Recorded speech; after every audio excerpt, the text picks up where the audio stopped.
Hi, my name is Katie Kataska, and I am the chair of the Professional Development Committee of the New Jersey State Library Association. In the Library Career Path series, we'll be interviewing librarians from a wide variety of positions within the field, from public positions to music outreach and even business librarians. So newcomers and seasoned librarians alike can learn more about the many career options available in the field that they may not have been aware of.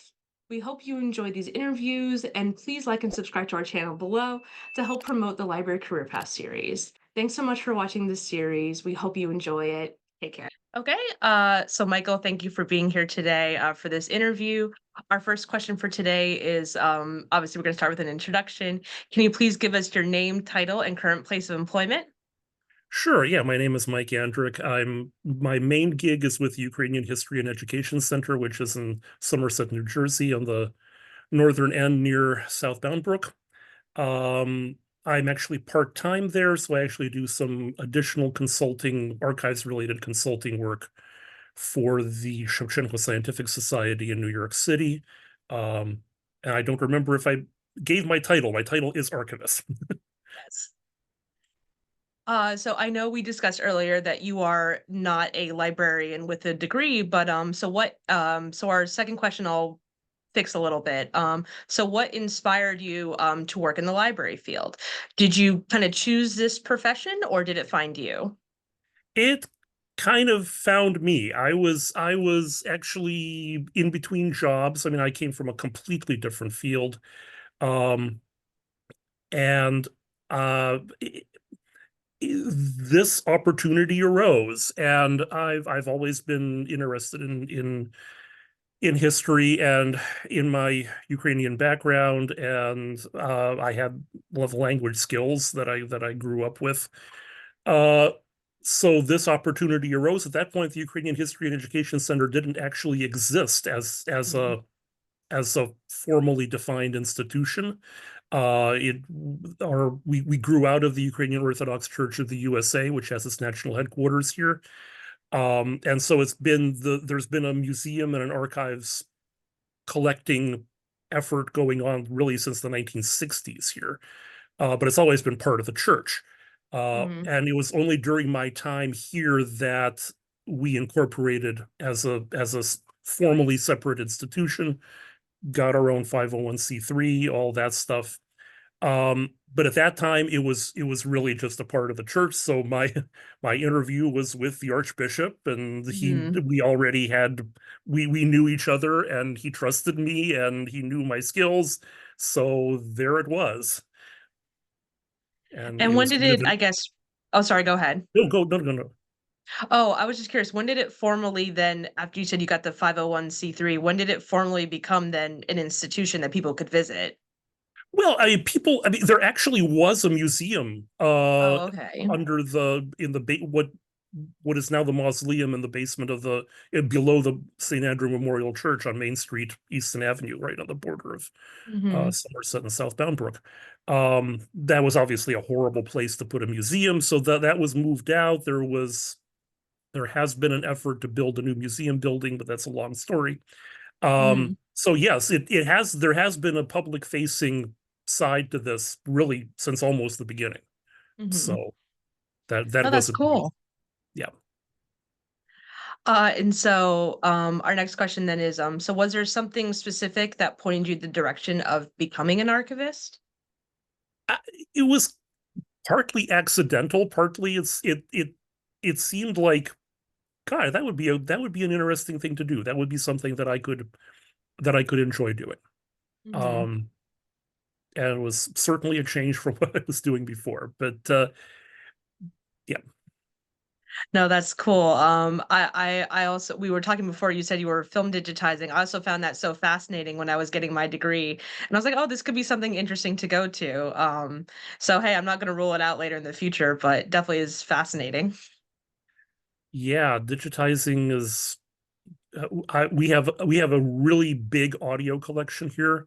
So I've been doing a lot of in-house digitization here. I am the lone arranger. I am the only Hmm. archivist here. In fact, I'm the first archivist here really with any kind of knowledge. So Hmm.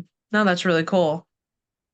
And So I know it's maybe going back a couple ways, but can you describe what the interview process was like for your job? Yeah, again, it was like I met with the Archbishop, we chatted, and you're hired.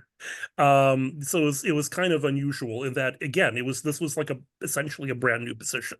There really Mhm. had not been an archivist as such here. There were some people. It was sort of had been part of the library, and some people had done something, but it was kind of haphazard, and there really wasn't any systematic approach to dealing with it. So yeah, the interview process was kind of unusual. Yes, but clearly very interesting because it got you here. Yeah, absolutely. And then, so is there an asset that you possess that you believe may have helped you land this job? Well, obviously my language skills and Hmm. my sort of cultural competencies, I guess you could say, and my sort of knowledge of Ukrainian and Ukrainian American history, which I've learned a lot since Hmm. then on the job. Um, but yeah, so that, and then I guess from my previous work, I mean, I have a PhD in a completely unrelated field, but what that allowed, I think, has helped me is that the course of doing a PhD is just such a massive Hmm. thing, and it can be overwhelming. And what I learned in the course of doing the PhD, I guess, is that didn't scare me, and I knew how to sort of take this seemingly impossibly huge job, which I discovered when I first walked into that archives room, and I just saw like plastic bags and cabinets and God knows what. Um, I sort of could rely on that background to sort of say, okay, here's the thing. How do I break this up into manageable pieces? How do I and not get overwhelmed and oh my God, this is impossible. Having done seemingly impossible things before. Um, yeah, so I guess those have been my key Hmm. skills, and my computer background has helped a lot too. So I'm very Hmm. comfortable with computers and can do coding and all that stuff. So that helps a lot. Very nice. Was the PhD also, was that in history or? No, it was in Oh, the okay. sciences actually. Yeah, It was in what? Sorry. in the sciences. Yeah, Oh, okay. I was just curious. yeah. No, completely Yeah, unrelated. yeah. I mean, I think the research always helps. So Oh obviously we yes, know that's day absolutely. to day. So more on to your day to day as well. So what is a typical work day like for you? There's no such thing as a typical workday. Um, There and never this is. is this is I mean, I think it's even more so if you're a lone ranger. Um, if it is extremely varied and sometimes utterly unpredictable. Um, I actually I was so I'm currently the treasurer of the Archivist Roundtable of Metropolitan New York. Mhm. In my I did a previous term a few years back prior to COVID. Um, and we had an event that I ended up sort of chairing at the New York City Municipal Archives, of like sort of a panel discussion about loner rangers and experiences Mhm. of loner rangers. And my intro, I kind of said something along the lines of, so I talk to people, I talk to like I meet a fellow archivist, and I say, oh, I'm at such and such a place, I'm a processing archivist. And my reaction is either my first reaction is, wow, all you do is processing. That's amazing. And then I think, wait, all you do is processing? That's boring. So, Yeah. I mean, the one advantage of this is, even though it can be sometimes hair-raisingly um, complicated, it is never boring. No. I had an internship once at CUNY Archives, and even though all I did was digitize and process, it was fascinating. Mm. So I agree with you. It's never boring. Even more so if you're a loner ranger, because you may be pivoting Yes. from acquisitions and donor relations to digitization to working on a grant. I mean, everything. Hmm. And do you like being a Lone Ranger, or just sometimes you're like, it would be nice to have some help around here? It would be nice to have some help, but I mean, I mean, the circumstances are what they are. Hmm. Budget constraints and Yeah. frankly, finding people is tough. And this actually may be one of the questions we may be heading towards. I mean, there are these niche places Hmm. that require niche skills, and one of the niche skills that is needed in like places like here, like Shevchenko Scientific Society, like other places, is these very specific knowledge of these Hmm. specific languages, which are not necessarily widely taught or widely studied. Yeah. Um, so if you can find that, if you have those skills and you can find that niche, that could be a very, very good route to get into the field. Yeah, yeah. I guess you're right. It would be tough to find another staff member because they would need, you're right, those language skills. Yep. Okay, so our next question is, so what skills and qualifications are required for your position? And do they match the skills and qualifications that you use most on a daily basis? I know we talked about Right. this a little already. I know. Well, I'm laughing. I'm smiling because again, I was the first person in this position. So in Yeah. some sense, I mean, there is a job description out there because I know I needed to do a job Yeah, description yeah. for my actually for when I applied to do the certified archivist um exam. And basically, I mean, the job description was written with me in mind. I mean, so yeah, they fit pretty well. Um, Yes, you got to mold it to whatever you wanted. Absolutely. Yeah. No, So that's pretty good. yeah. Okay, and the next question is, I do love this next question. So what is the best thing about your job and what is your least favorite thing? Oh gosh. Well, the best. I mean, I know that's well, a loaded question. I mean, I guess the answer is variety and Yeah. variety. Uh, it's For it's both. it's for both. Yes. I mean, probably the sometimes the most frustrating thing is when I feel like I'm being pulled in five directions at the same time, and it's sort of it's sometimes hard to sort of manage your time and manage your focus and manage your sort of mental bandwidth to deal Mhm. with all these things at the same time. But on the other hand, it's never boring. It is just it's a different thing every day. Yeah. Um, And I think you mentioned earlier you're part-time as well. yes, yeah, Do you find that it's hard to accomplish everything you seek to at your job with the part-time yeah. schedule? To some degree, yeah. I mean, obviously, if I were here more, I would get more Hmm. done. But I do what I can when I can, and that's that. I mean, it's still better than what they had before. So Yeah, yeah. Hey, something is better than nothing, in my opinion. absolutely.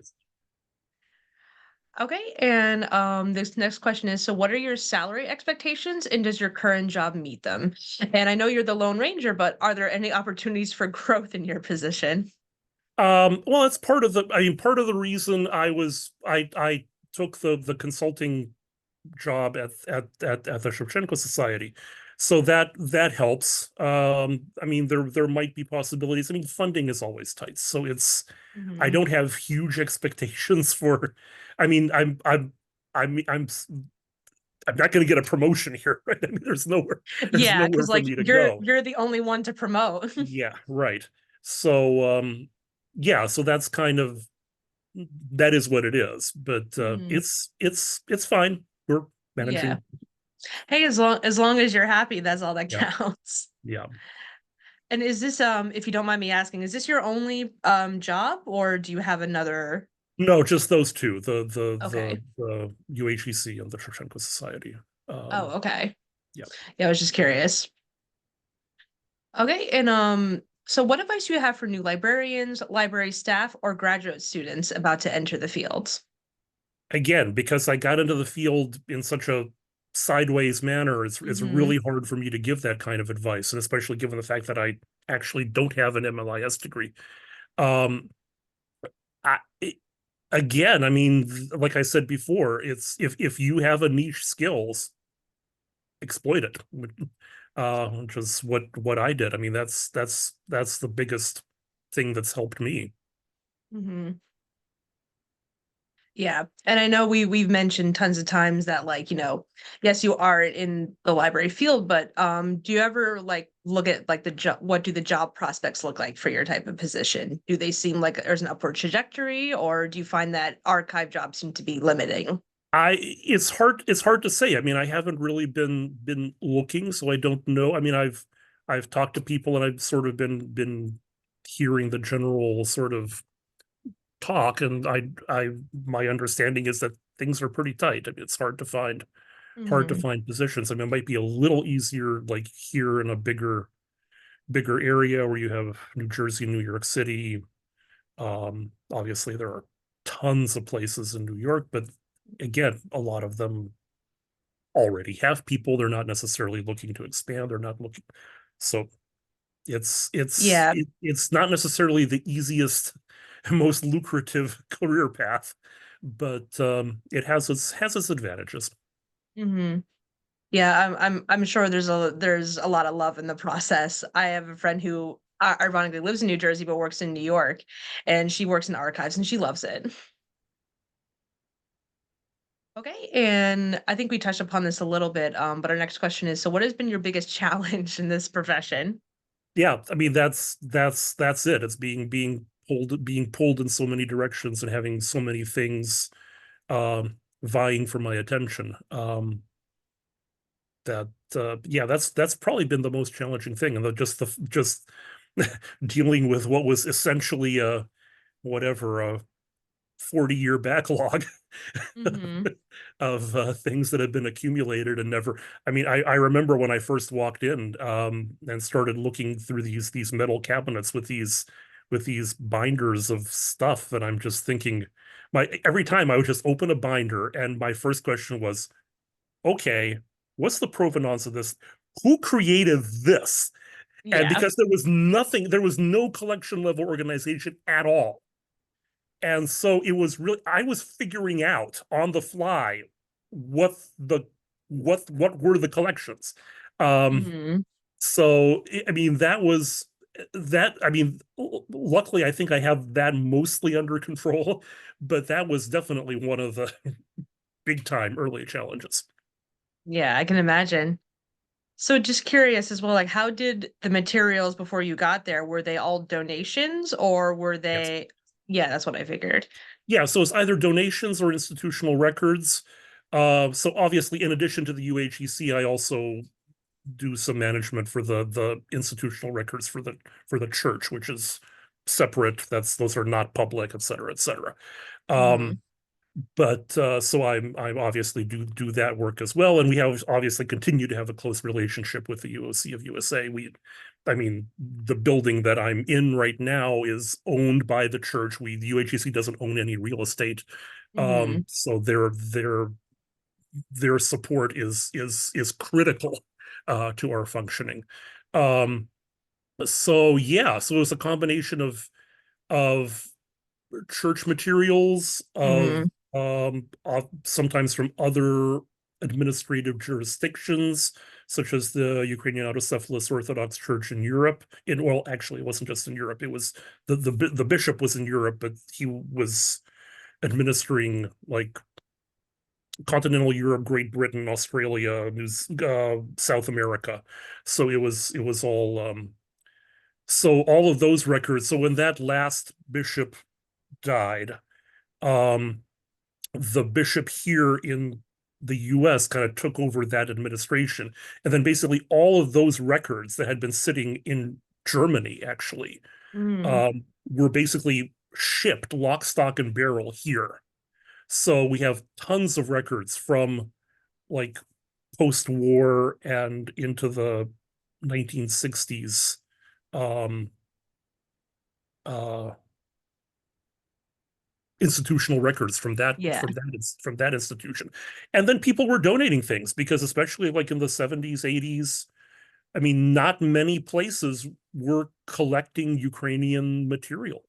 Hmm. So if there was a someone who had a substantial or an important body of material and they wanted to donate it somewhere, there just weren't very many options. And if they had any connection to the church, the leader at that point was Metropolitan Mstislav, and he was extremely I mean, it was his vision to buy this entire property and to set up this Mm-hmm. headquarters here, and he was extremely um uh, um extremely pro like museum and Mm-hmm. archives and preserving these historical and cultural materials. Mm-hmm. So people would come to him and he would say, absolutely, yes, we'll take it. And that's kind of the problem, is they would just sort of shake hands and that's it, which means we have zero documentation, we have no Mm-hmm. paperwork, we have nothing. So Yeah, I was going to ask you, like, how do you know where everything came from if it was just dropped off? But I understand we that would be the we hard part. we make as best of a guess as we can and hope that nobody is litigious, which is extremely unlikely. So Right. And I guess any newer documentation today, is it a little bit easier in terms of like your cataloging process, or oh do you still find yes, it yes. difficult? Oh yes. I mean, Hmm. I demand deeds of gift from everybody, and so Yeah. we have paperwork. I pretty early on was adopted Archivist Toolkit, and then we migrated to Archive Space. We don't use the Archive Space front end, the public user interface, Hmm. um, but I do use it on the backside Hmm. for accessions and and like finding gate type data. Yeah, and it makes sense. No, that's really cool. Okay, so our last question for today is, are there any accomplishments during your library career so far that you are particularly proud of? Well, I guess I mean tackling that huge mass of unprocessed that 40-year backlog or whatever it was. Um I guess I'm also happy that we're actually starting to get on the map, that people are know about us. People in the Ukrainian community sort of knew about us, but they had this sort of misconception that it's just church stuff. Um Hmm. and we're not. As I say, we have everything from literally from Ukrainian diaspora politics to tomato breeding. We literally do have a collection of someone who did tomato breeding. It's Um, really funny.